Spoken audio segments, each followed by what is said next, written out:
de Victoriaville semble avoir gagné son pari. Son programme d'aide pour le démarrage de places en garderie en milieu familial permet aujourd'hui à des centaines de parents d'enfin respirer un peu mieux. Satisfait des résultats, les élus reconduisent même l'initiative pour encore 1 an. Jean-François Dumas. Viviana compte depuis peu sur le service de garde en milieu familial de cette dame à Victoriaville pour son fils Noah. C'est pour elle un cadeau tombé du ciel. Juliana a dit, elle m'a envoyé un message, elle dit Viviana, je vais ouvrir la garderie le 24 avril. Est-ce que il me reste une place, tu la prends? Je dis oui. Je dis je vais la prendre, c'est sûr, ça fait 2 ans et demi que je cherche. Inscrite au guichet unique provincial sans succès, la femme a même dû faire appel à la mère de son conjoint pour pouvoir conserver son travail. Sa mère qui est venue de Puerto Rico, elle est venue 6 mois les garder pour pouvoir que j'aille retourner au travail en attendant. Si elle respire aujourd'hui beaucoup mieux, c'est grâce à cette ancienne préposée aux bénéficiaires.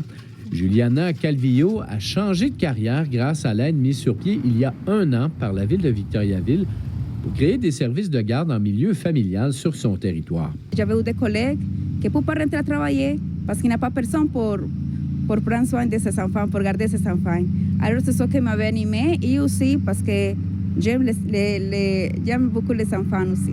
Depuis la mise en place de son programme, 206 places de garde en milieu familial ont été créées à Victoriaville et dans la MRC d'Arthabasca. C'était une initiative de la ville de Victoriaville qui a fait des petits. Donc, on a vu des services de garde à Saint-Albert, Saint-Christophe-d'Athabasca voir le jour et c'est maintenant offert sur l'ensemble du territoire. Pour poursuivre sur cette lancée, le programme d'aide est reconduit pour 1 an.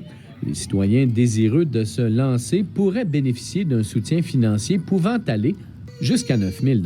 Il y a une partie subvention, il y a une partie prêt remboursable, il y a une partie matérielle, il y a une partie accompagnement, donc un panier de services. Viviana salue le soutien de Juliana et des autorités municipales et espère que d'autres comme elle pourront en bénéficier. On est vraiment content qu'il y ait du monde qui comprend la situation puis qui essaye de nous aider de toutes les manières. Là. La Ville tiendra une séance d'information pour les intéressés le 10 mai prochain. Ici Jean-François Dumas, Radio-Canada, Victoriaville.